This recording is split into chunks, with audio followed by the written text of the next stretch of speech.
Kowe ngomong ora cethong apa e? Apa e wacane, Tru? Wo. Kowe ya ora iso maca. Hae. Jenengmu sop sing mburi jenenge sapa? Sing mburi. Aku Bagong. Mak, nak. Anake nyemani. Hah? Anake nyemani. Kemari piye? Anake nyemani. Anake Semare. Nyeman telu. Nah, arep apa kowe? Kowe ngomong ora cethong apa e? Nyumbari Baladewa, Ratu Matura Pasumari Keparat.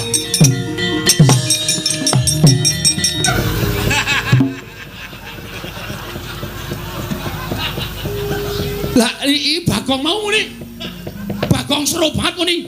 Muni piye kowe? Kowe tak tantang kok malah nyumbari Baladewa. Iblis lanat.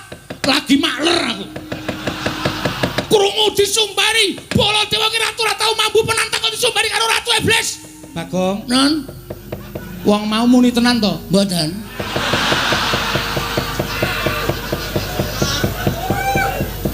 Bagong matur nek ora muni apa-apa.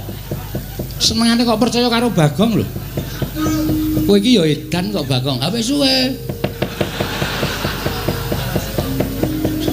Lah wong ratune ora nyumbari Koko Prabu kok kowe iki muni nyumbari Baladewa. Nek ora ngono, sapa sing arep mungsa? Lho, lah kowe iki bengok-bengok ki mau apa? Wis matur to kula niku meng MC. Kula niku meng nantangke.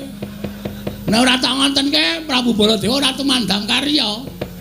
Tur melih Koko Prabu menika kok ya manut karo Bagong. Oh iya ya aku edan kok ya.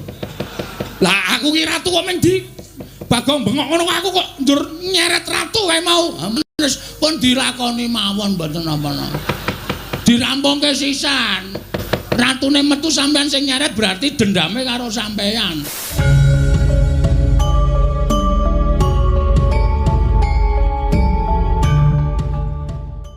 Setan ya. Lah aku dadi digoleke mungsa karo Bagong. Ha iya. Lah ngapa nang kene tengok-tengok?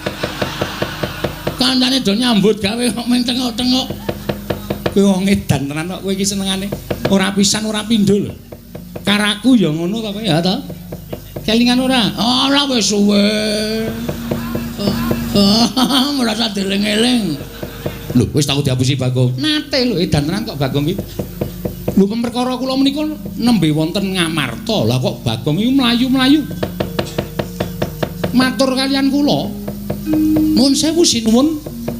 Ingkang garwa Plak Kapidara mboten ling Purwadasa. Kula wangsul bojo kula telu niku waras kabeh. Apa ora menungso ra tatanan ki? Aku iki gumen. Aku iki omong apa-apa kok ya do dipercaya. Mong aku kerep ngapusi ya, Tru. Heeh. Kok isih gampang do dipercaya lho. Pancen cedhis kok iki. Kowe iki gawe masalah. Gawe masalah piye, Pak? Ratu kae mesti ngamuk. Tantrimane ratu kae sapa sing arep nandangi? Lho, Sapa aku ora ngapa-ngapa?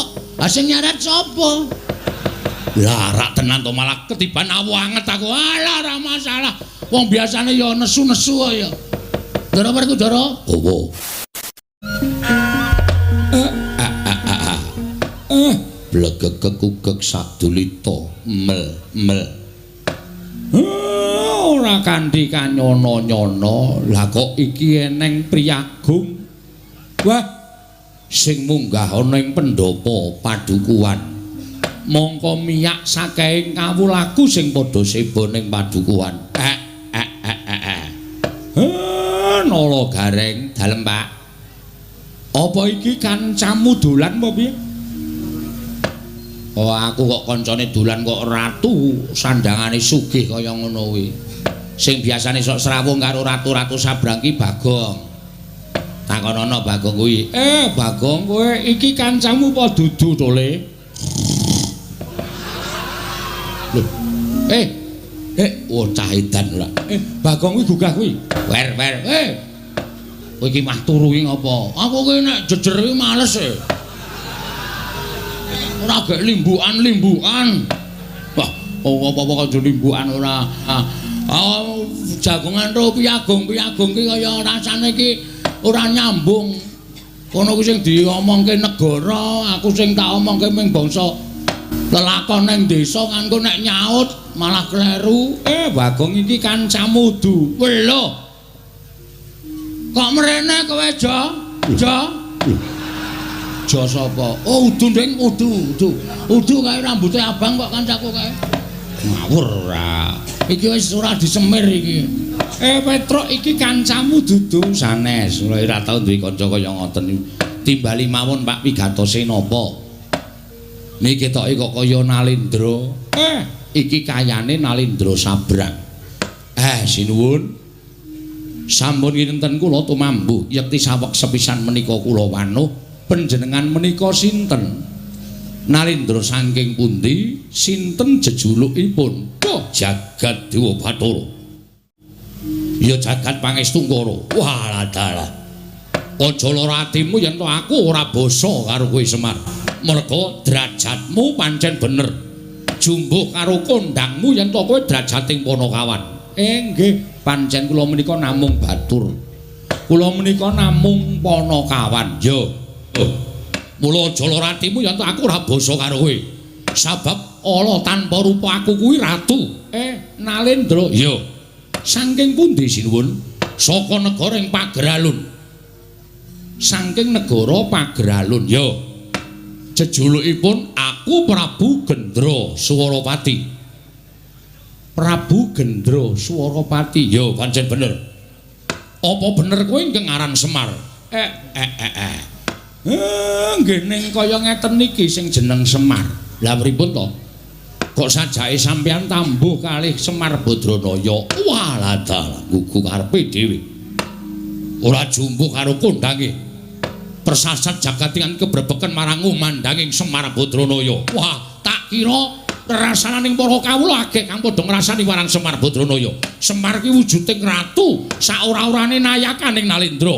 Lah kok jebul mung wujuding Panakawan, gedibal mung wujude kawula cilik. Mancen bener kula menika wujudipun namung kawula cilik. Yen ngono cocok karo ngumandangi.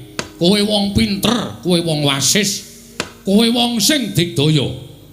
Bukten akeh para Nalindra kang padha rawuh ana ing papan kene.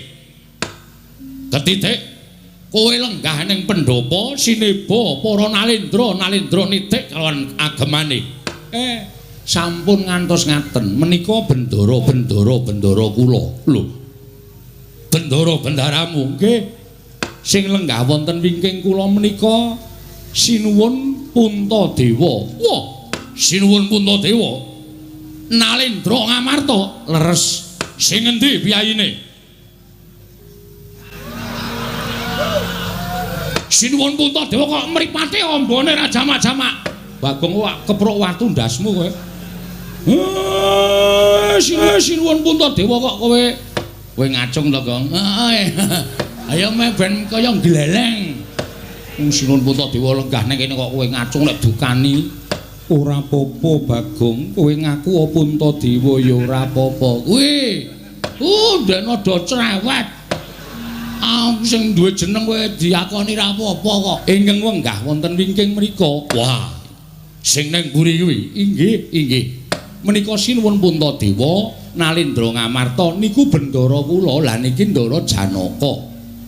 Niki nggih bendara ingkang lenggah wonten wingking sampeyan nginggil jumeneng nika Ndara Werkudara. Sing wingking sampeyan caket niku Sinuwun Ndarawati, wingking sampeyan melih menika Prabu Baladewa. Walah dalah ora kowe iki Semar ki madheg dukun apa piye? Lho.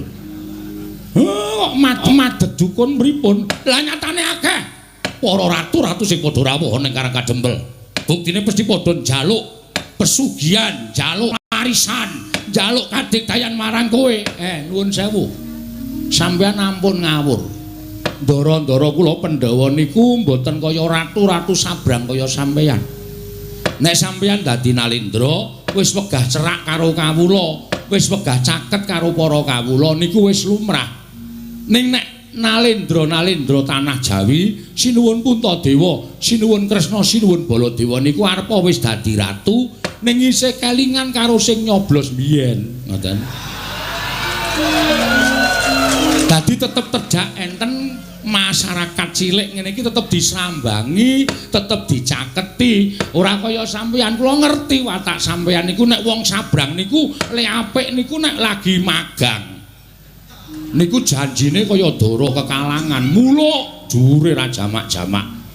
Ning nek pun dadi ya ditagih mesti mblenjani. Niku adat sing saben kaya ngono kuwi. Wah, wah edan. Kowe mbatang apa sing dadi uripku ning negaraku lah kok cocok. Lah, ra tenan to. Wis ketok kok sampeyan niku ratu sing bentuke kaya ngoten niku lho kowe sapal. Mesti watake angkara budine Candala nuwun sewu lho. Ora tau ngerti karo sing bibit kawit. Lah niku eleke enten mriku niku. Pun saniki sampeyan ajeng napa? Rawuh teng Karang Kadempel. Wigatosipun ajeng pripun kula tak nyuwun priksa. Nek kepareng kula badhe midhangetaken sabdanipun Sinuhun Prabu Gendra Suropati. Ha, iki ngene Semar. Malah kepasang Yogya katuju ngene praptaku ning Karang Kadempel iso ketemu kalawan Semar Badranaya. Ngerti yo? Yen to negaraku iki ketaman pegebluk. Negara Pageralun iki ketaman pegebluk. Akeh kang padha tekaning pati, esuk lara sore mati, sore lara esuk ketiwasan. Mongko wis ora kurang-kurang nggonmu ngrawake para Brahmana Winasih Sewa Sugata, miyang para nimpuna supaya nambak rengkaning praja parandene ing tak tindakake gagar wigar tenantuk karya. Mangsa kala ingkang prayoga aku nglakoni sarenaritis sesemek ron Rajamala abebantal bata sarimbak.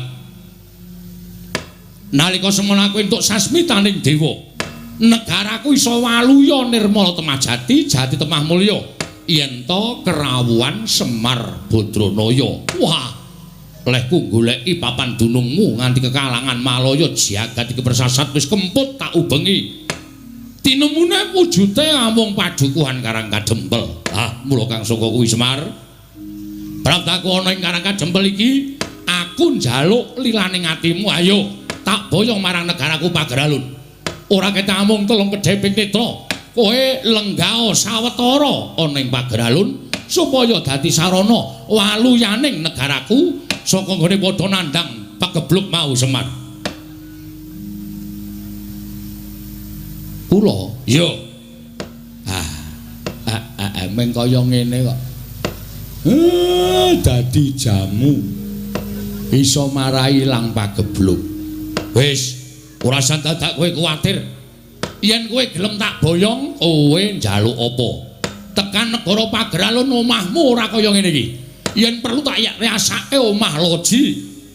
Yen butuh titian, kowe ngaranana titian kereta kencana tinarik kuda 8 bakal tak cawisake.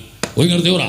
Prabu Gendra Suropati kuwi wong sugih mblegedhu ratu ingkang bandaku seprapat jagat dhewe. Mula yen to nuruti marang apa sing dadi penjalukmu, ora bakal entek bandaku kowe kondo.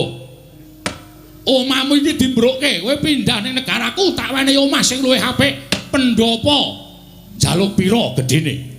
Sakane njaluk pirang inci mesti bakal tak turuti.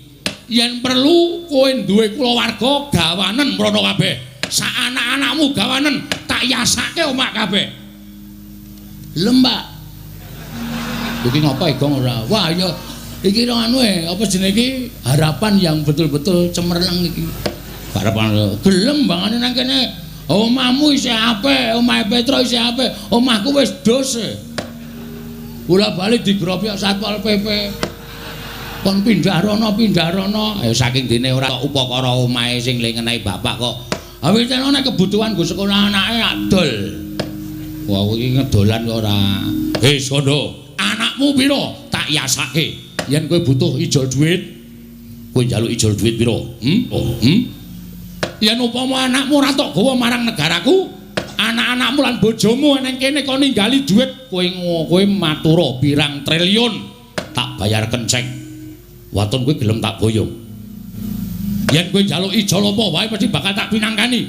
Kowe njaluk ijol apa wae mesti bakal tak turuti waton kowe gelem tak boyong. Ning yen kowe ora gelem tak boyong marang negara ing Pageralun, mongko kawulaku saya suwe saya bakal entek mergo padha tekaning pati ketaman pegebluk. Tinimbangane aku dadi ratu mengko bakal didunke dening kawulaku. Sinenggo aku ratu sing ora iso dadi pengayomaning para kawula. Luwih becik bakal tak entengake patiku ana ing Karang Kadempel. Tak entengake patiku ana ing Karang Kadempel. Kowe tak ruda paripeksa. Kowe tak jiat.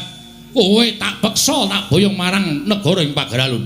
Sapa sing mepalangi karepe Prabu Gendra Swarawati, rawe-rawe rantas, malang-malang bakal tak putung. Ayo, mengkari kowe matur, gelem apa ora Semar? Ora gelem aja kelakon dosa. Bumi angus Karang Kadempel.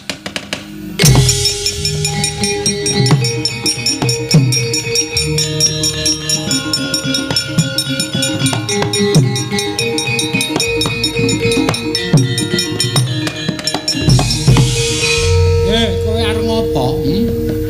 Kowe arep ngopo kowe? Sabar Bagong iki iso dirembug. Aja nganti dadi dretah, aja nganti gawe geger. Meneng iso ora kowe? Aku ngene iki ngewangi kowe, Pak. Aku sebagai anak kuwi kudu iso mikul dhuwur mendem jero karo wong tuwa. Nek bapakku diancam Semar, kowe gelem wangsulan apa ora?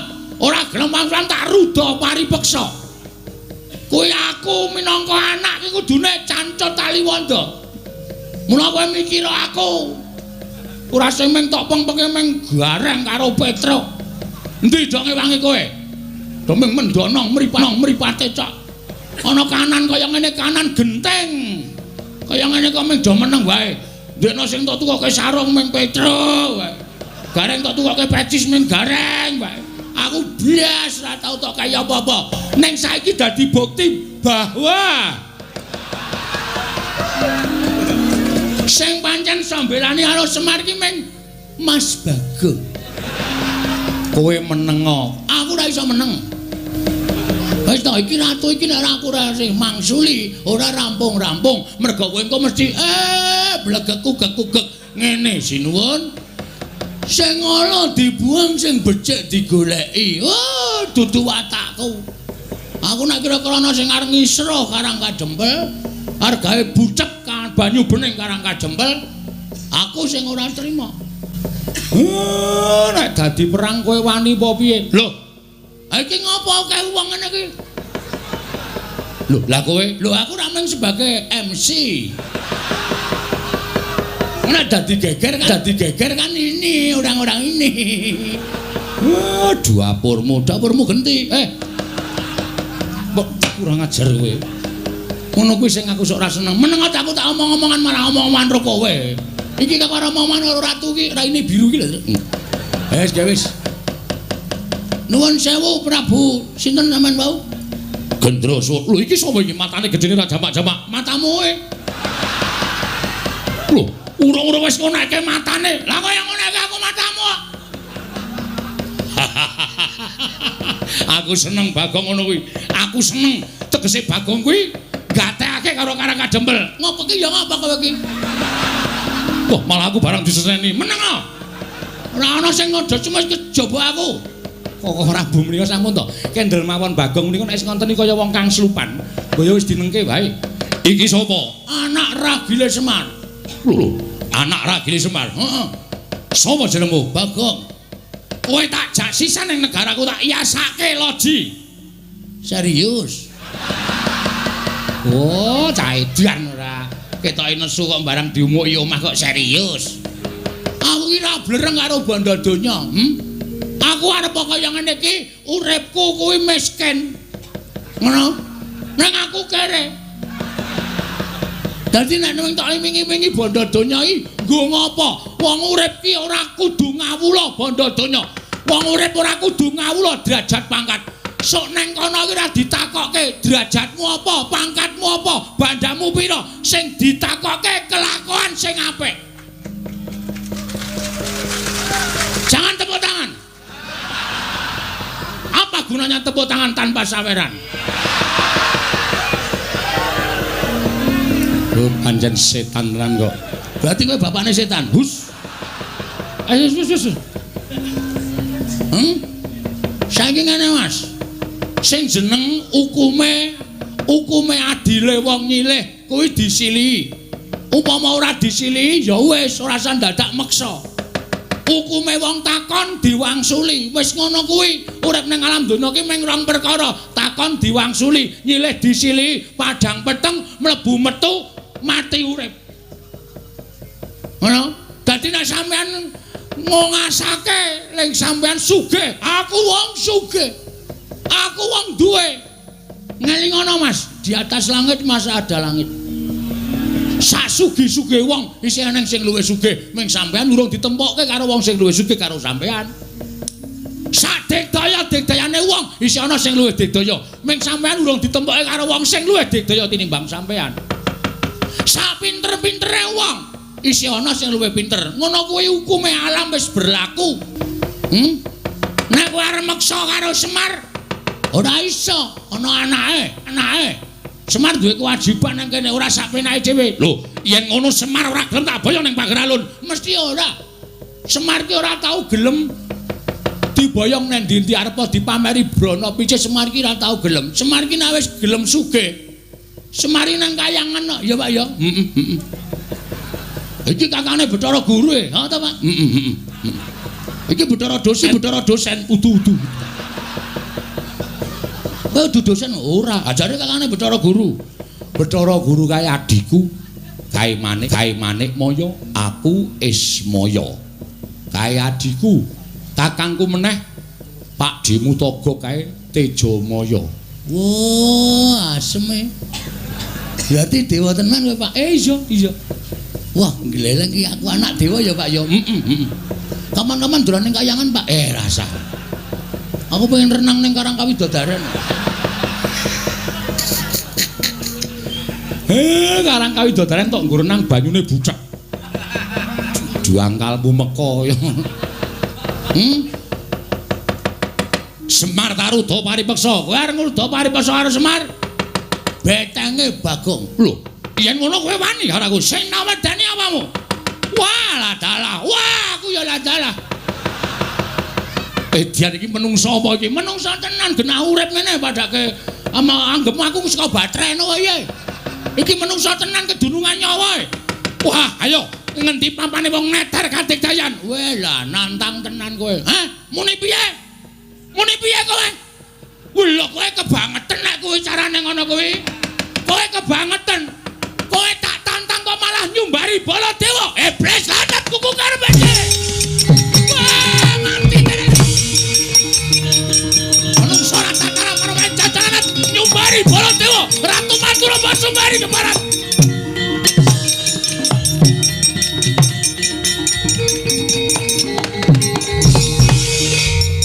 Kok Prabu menika kok muring-muring apa?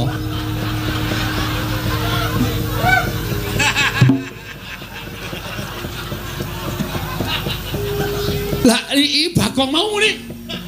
Bagong serobat muni. Muni piye kowe? Kowe tak tantang kok malah nyumbari Baladewa. Iblis lanat. Lagi makler aku. Krungu disumbari Baladewa ki ratu ora tau mampu penantang kok disumbari karo ratu iblis. Bagong, non. Wong mau muni tenan to? Mboten.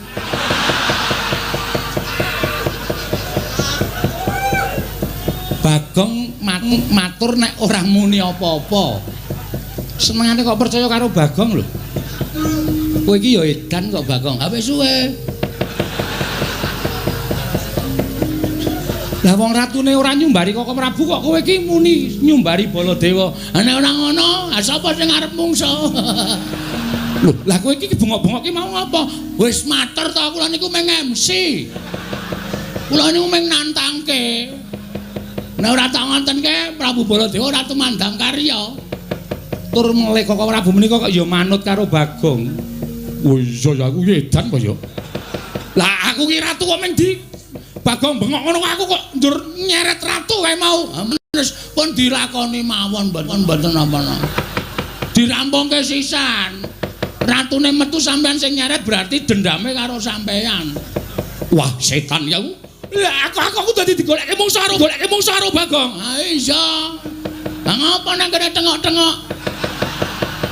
Kancane do nyambut gawe kok meng tengok-tengok. Kowe wong edan tenan kok kowe iki senengane. Ora pisan ora pindho lho. Karaku ya ngono to kowe ya to. Kelingan ora? Ora wis suwe. Merasa dieling-eling. Lho, wis tau diapusi Bagong. Nate lho, edan tenan kok Bagong iki. Lho perkara kula menika nembe wonten Ngamarta. Lah kok Bagong iki mlayu-mlayu. Matur kaliyan kula. Nuwun sewu sinuwun. Ingkang garwa plak Kapidara mboten ling Purwadasa. Kula wangsul bojo kula telu niku waras kabeh. Apa ora menungso ora tatanan ki? Aku iki gumen. Aku iki omong apa-apa kaya do dipercaya. Omong aku kerep ngapusi ya, Tru. Heeh. Kok isih gampang do dipercaya lho. Pancen cedhis kok iki. Kowe iki gawe masalah. Gawe masalah piye, Pak? Ratu kae mesti ngamuk. Tantrimane ratu kae sapa sing arep nandangi? Lho, sapa aku ora ngopo-ngopo?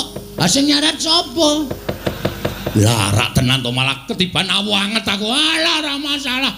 Wong biasane ya nesu-nesu ya. Ndara Werkudara? Apa? Sampeyan lila nek Semar diboyong teng pager alun? Ora. Nek ora lila ratu mau kudu mundur. Yo, aja kuwatir. Ah, krungu ra kowe. Oh, iki wae mengono wae do dipercaya Ndara Janaka. Apa Bagong? Sampeyan ikhlas kelangan Semar. Nganti mati aku ora bakal iso kelangan Kakang Semar. Nah, nek ana Semar diboyong wong, aku ora trimo. Nek ora trimo sampeyan kudu iso ngundurke ratu. Tak ajari mengko aja kuwatir. Nah. Iya. Ah, iki kabeh. Ndara Kresna ikhlas kelangan Semar. Ikhlas. Oh ya wis. Aku arep tok apusi ya ta. Cah pinter ya. Hus. Karo ratu kok cah pinter. Lah napa kula wis matur to. Kanugrahan niku nek cepak cobane ya bakal ndang teka. Lah Ndara Dasih ucape Semar. Mula wektu dina iki nek pancen sami mboten ikhlas Semar diboyong teng pager alun kula njaluk Karang Kadempel kudu padhang. Kudu padhang nek mboten padhang nggih sampun.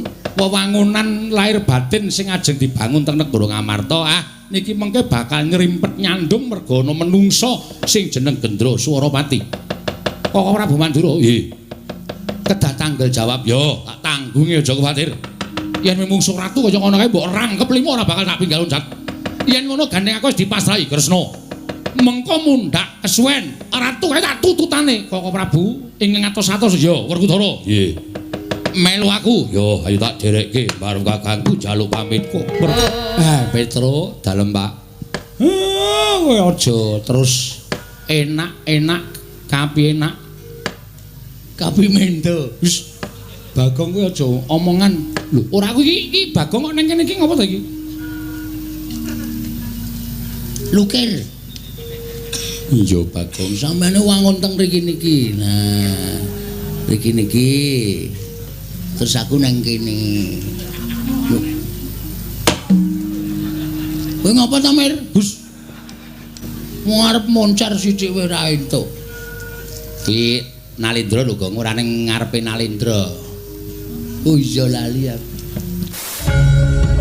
Madirana Pras, nggih. Kaya tepung-tepung kowe lah ketua Dharma Wanita. Heeh. Kula pasrahaken dhateng Jengandika Ndara. Iya, Semar aja kuwatir mengko aku bakal gawe tentrem. Nitik dhateng pasuryanipun Nalindra menika nuwun sewu lho, Den. Mboten disiki sing kuwasa ning niki ratu sing ora baen-baen. Kakang Semar, aja kuwatir mengko aku bakal gawe tentrem Karang Kadempel. Sinuwun Ngamarta kula kanthi manjing sak lebeting wisma. Iya, Kakang Semar ayu tak derekake. Petruk nom-noman Karang Kadempel diketapke. Aja banjur meneng wae. Masrahke lawan bendaramu. Nggih, Pak, ngestaken dawuh. Purna gatining pananggilan Lurah Semar arsa nilaraken pendapi Karang Kadempel nalika semanten lumampah lon-lonan sareng Ranata Ngamarta. Eling-eling Nalindra ingkang wicaksana lahir trusing batin katingal saking Mandrawa gumebyar busananing Sang Nata Prabu Puntadewa.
kahanggro sesumbar lindhu bumi gonceng kumalu dukuntur katup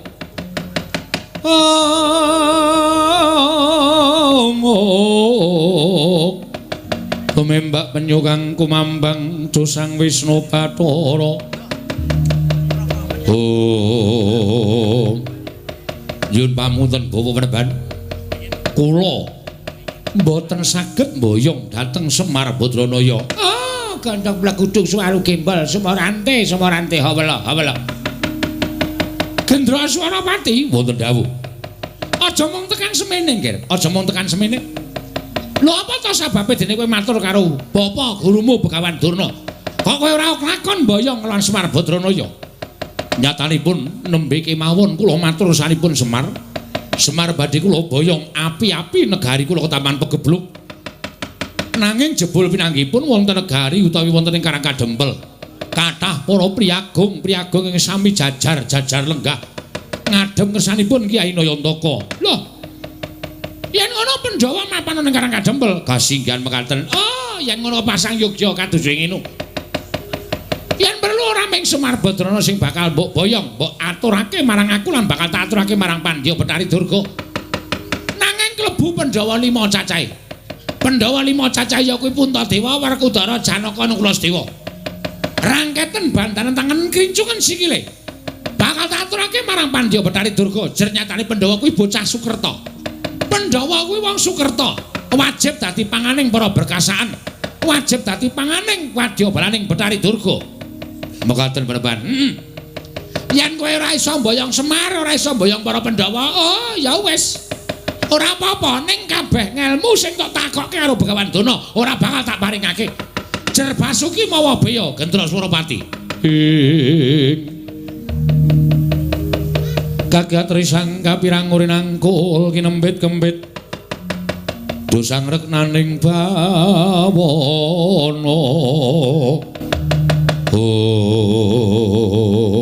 Wah, mekaten Peneban.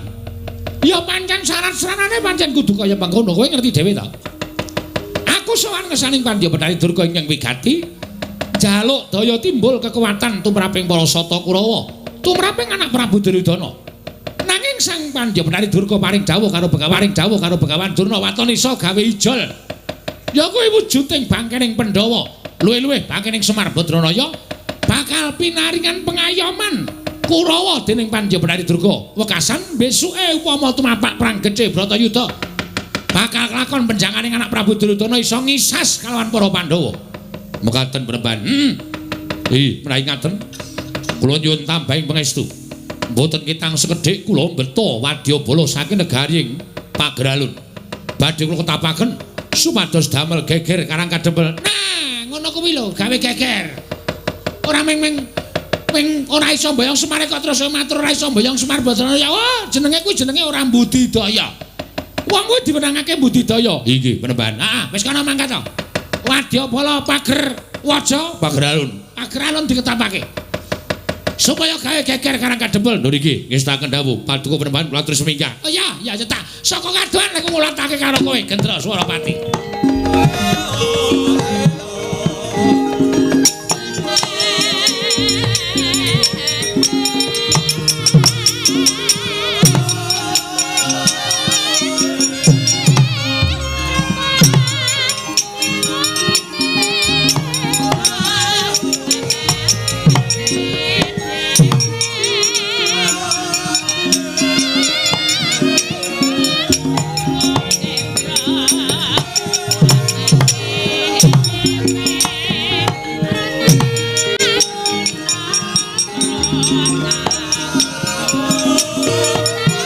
Yaning Prawadyabala Mandekata lawan Bindi Pasur tambur miyang suling pepandhen daludak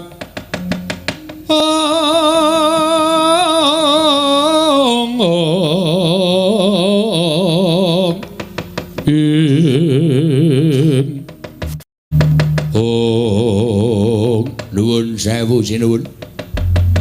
Abdi pun Kunjara Yaksa Cemadong dawuh Gusti nadyan ingkang dipun tumenggungan kula Cemadong dawuh sinuwun kula Cemadong dawuh wadya bala pagralun wonten timbalan dina samengko mituruti jaluke bapa guruku ya bapa Begawan Durna ingkang banget ndak pundi-pundi sarta ndak aosi nalika semana aku sowan ning pertapan Sukalima entuk dawuh pangandikaning Begawan Durna yen to aku kudu bisa ngaturake reruba pepanggil kinarya ijol nggonku bakal entuk ngelmu kawruh saka Begawan Durna mongko ijole ora entheng kudu nggawa bandaning Semar yen perlu Pandhawa 5 cacahe kudu tak aturake marang Begawan Durna yen to kasembatan aku mbondo Semar sarta mbondo para Pandhawa bakal wuwuh ngelmu jaya kasantikan guna kanuraganku satemah aku bakal dadi ratu ing Anjayeng Bawana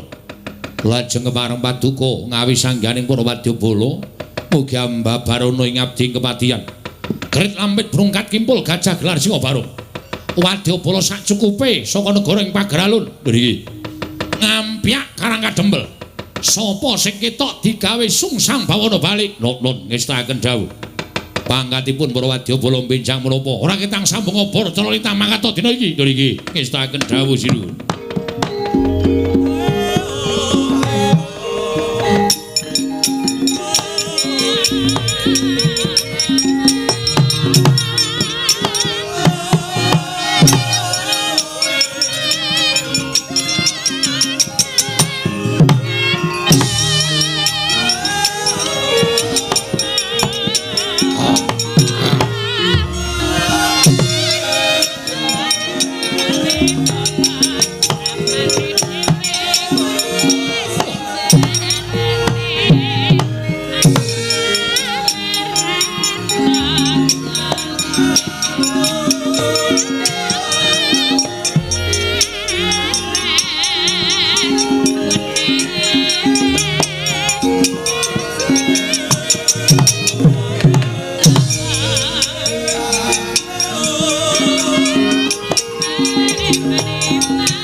lamun katututan lamun mangsa prawira diktaya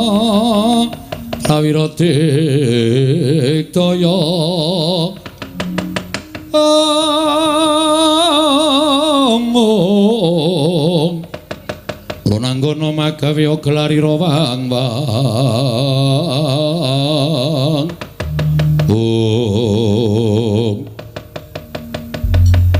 mlebu lalatan karang kadempel ana satriya kanthet ngeyayat bringosing uler geni tumpangke kuping kiwa tengen mandeng karo aku tanpa dep sapa kowe takon karo aku Senopati Dwarawati Raden Setyaki dasar para nyata balik kowe sapa kekeseting Sang Prabu Gendra Suropati aku tumenggung Sumbang Suradikja ya sing mburi sapa takon karo aku panengahing Pandhawa Raden Arjuna Kakang Mas Janaka wonten mriki iya Setyaki wis penake aku tak ngaso ae wedi nek konangan mboten niku wau Bagong Caidan aku Bagong ngapa ayo takon ngapa kowe oh Bagong heeh dasar para nyata pangkatmu apa lho RT omong RT kok gleleng ora weh gawe KTP ora ana tanda tangane RT apa dadi Aja sok nyepelekke, Tru. Sapa wae? Sumbang Surajigja. Sumbang Surajigja, ora nyumbang ora apa-apa. Sing mburi dhewe sapa? Petruk, kakangne Bagong. Anake Semar nomor 2. Wo lah keterangane pancen Prabu Gendra Suropati nggawa perjurit akeh, Gong. Oh, ora usah wedi lho, Tru. Tata. Ndara Sencake dibantu. Ora usah mbok bantu aku ijen ngrampungi Wadyabala saka pagralun kelakon. Ora usah dadak mbok bantu. Weh, ya saora-orane kula niku jejer putra bumi Karang Kajempel. Kula dilairake enten bumi Karang Kajempel. Nek nganti bumi wutah getih kula nggo jak-jakan menungsa kaya ngene nek kula ora tampil wirang bebarang ya, Tru. Ya saora-orane mateni prajurit sing elek-elek. Aja sing ngene-ngene iki ketok iki kokoh bako iki sedaya iki, Tru. Dhewe golek sing elek-elekan wae. Oh, sing elek-elekan sing kira-kira ringkih gecek dase. Ha iya. Pokoke ning melu perang sing penting ra ketok ngono to. Heeh. Wis kono do lunga wae aja dugem remeng. Menungso iki tak sampurnake Bagong. Sampur. Napa niku Bathara kono? Ora. Bathara kono? Ora. Kok sampurna? Sampurnake tegese tak patenane. Lah, ngono. Lho. Kowe ngrasani arep nyirnake karo aku. Ora sagokan gunung tanpa guna. Kowe tekan kene dikongkon Ratu Gusti Mukinen gawe geger Karang Kadempel. Ora nekuk penjalin golek dalan nyangkal putung bali ning negaramu aja takon tak babadi gamanmu tak gulungi genderamu. Wah. Babu. Wani harau sing tawedene apamu. Ora minggas karo tebak danamu kene marganing patimu. Maju janggah pengen tinjung akhirat nyawamu barat.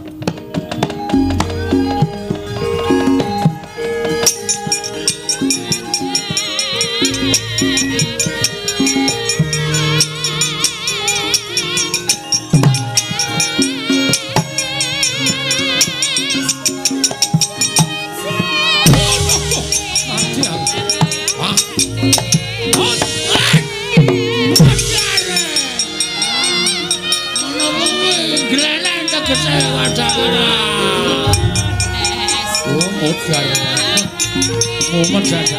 Ayo.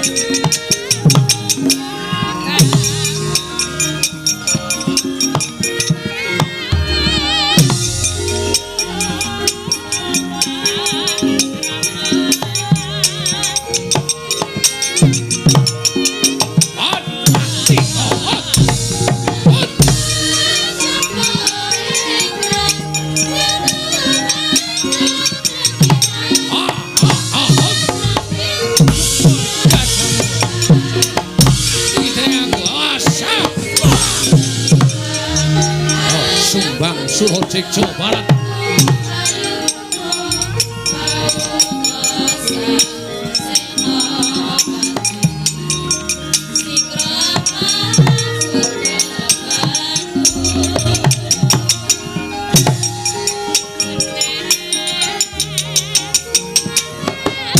Mati aku.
Para Kudara.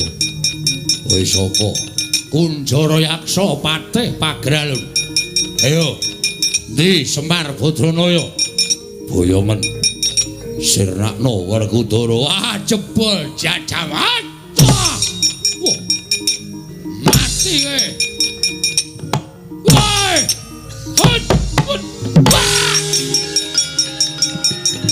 Aduh.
Gong, rene otak dolanan. Apa ta, Truk? Rene yo.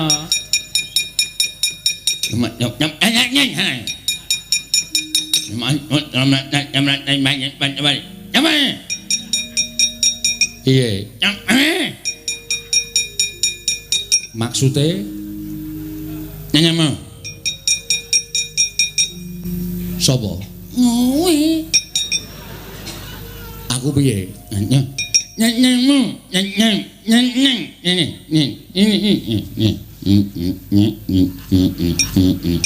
Kowe ditulis neng lemah. Jenengmu. Oh, jeneng. Mau jeneng. Petro. Petro. Petro. Nyanyi.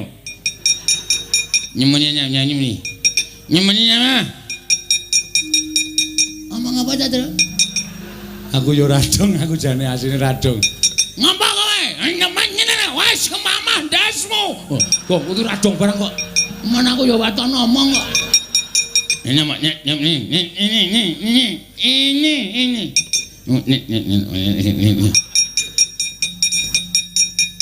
Apa ya wacane, Tru?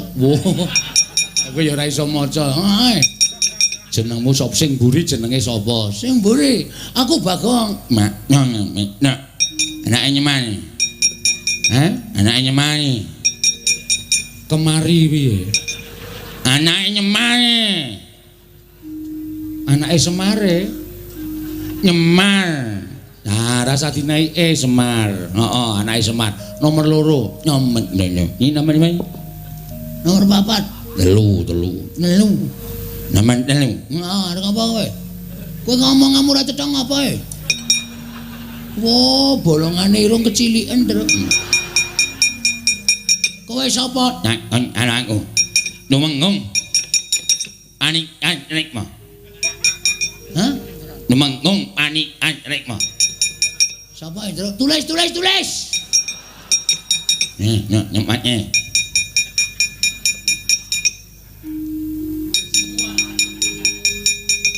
Tumenggung Panigas Rikma. Walah, tukang cukur ta kowe. Nganyukun dak matos. Tukang dak matos. Tumenggung lah tukang cukur dak matos. Iki misu-misu to Pak De radong. Dadi ade ra lara ati. Ha iya. Kowe mau ngerti ora duneke piye? Tukang cukur ndas matos ngono iki. Heeh. Wah, setane. Oh, le nesu keri kok ora. Amat banyak ya. Ojo wadur ae.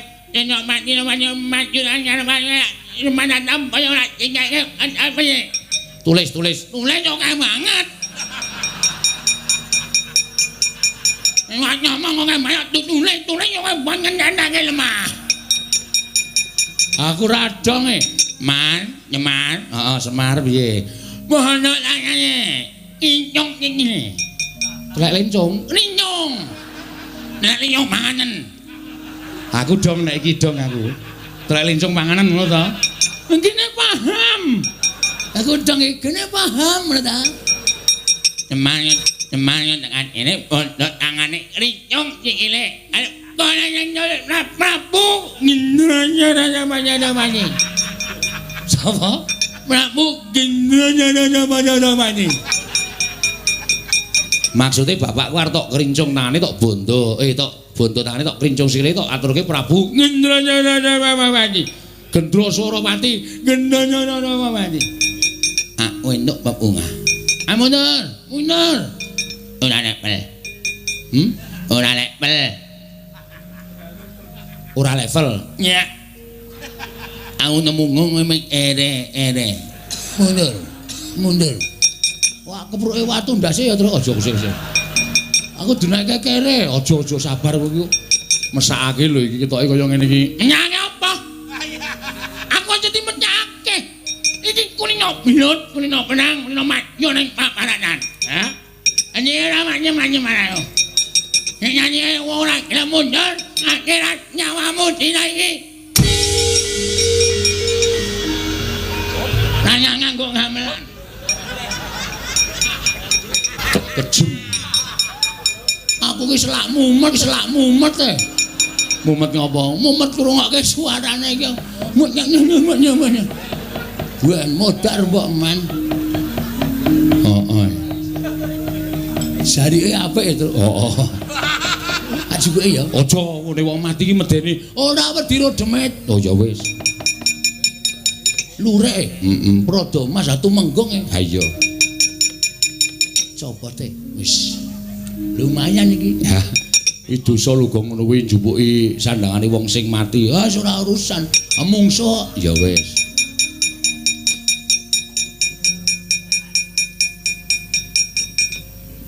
kacoke ya lumayan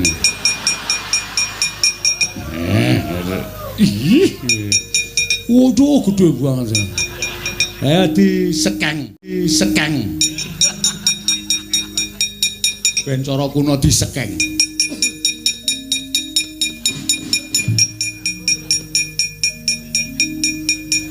Mbangane ra ganti. JT meneh. Mayan iki rada larang. Mbangane krokodil. Wedan gareng iki ketegelen nek kuwi.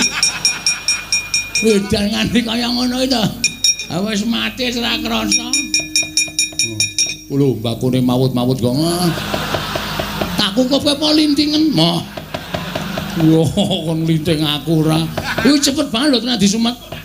Durung semat nyerot wis makbut ngono wis tekan cangkemmu. Ayo, Amo Suramarata, Jaya Marata ingkang yen padha wae.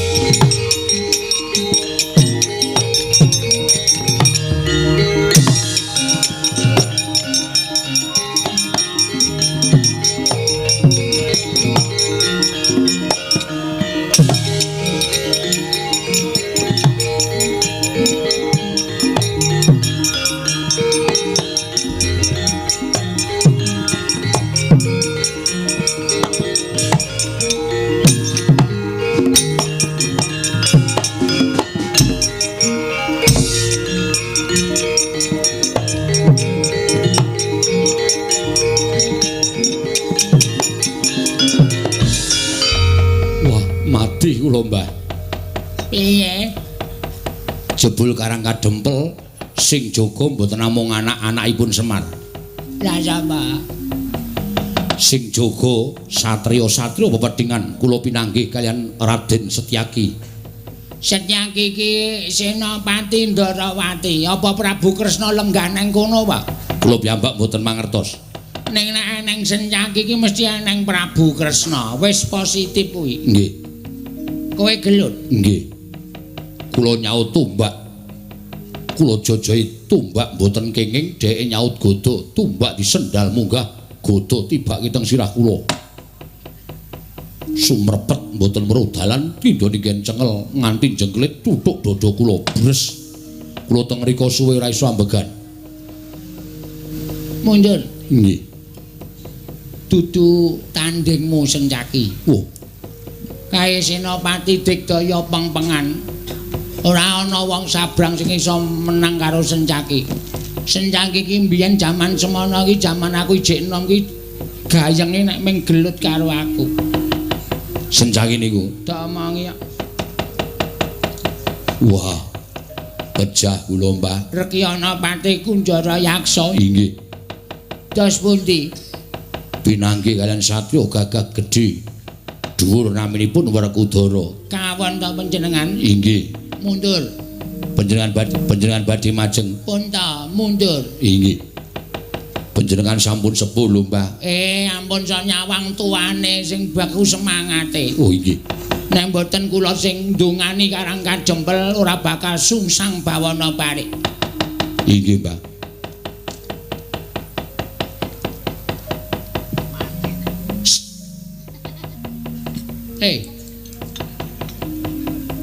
Arep maju ora kowe? Arep maju ora? Ganti jeneng po ajek jenengmu. Jan. Laura. Maju apa ora kowe? Kok meneng wae kaya wong ngalamun. Kowe maju iso ngalahke wong-wong Karang Kadempel. Bakal gedhe gancane saka Sinuwun Prabu Gendra Swarapati. Ngedian nganggo suluk barang. Tansah marep pamoring sukma.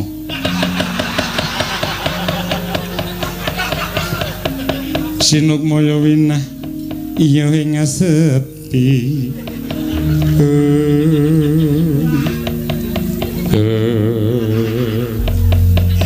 Suluk ya suarane kaya banci. Mbah. Kula nek maju ora apa isih ana komanan mungsuh, Mbah. Isih pirang-pirang. Ya ampun, ya ampun. Kowe iki wis tak penging dadi perjurit ya ngeyel, wong wis tak yasake kios. Kowe buka salon. Kuwi malah laris kok malah dadi perjurit barang. Jiwa, Mbah, jiwa kula. Jiwa kula menika prajurit, kula menika nadyan kados mengaten menika jiwa saya itu dilahirkan untuk menjadi seorang pemberani, Mbah. Ngono inggih. Wong suwe sapa, Mbah? Wong-wong Karang Kadempel jare akeh satriyane. Ya ampun, ya ampun. Amuk Suramarata Jaya merata imbang yen padha-padha. Iki prajurit saka Pageralon, Mbah. Nisih, Mbah. Nisih, Mbah. Semingkir, Mbah, aku jelen ndelok rupamu, Mbah, semingkir. Sambrong gelap modar. Kene sing ngopeni bendina kok anggere weruh wong lanang sing bagus-bagus kok karo mbane kok sia-sia. Amuk Suramarata Jaya merata candak tak iwel-iwel dadi apa kowe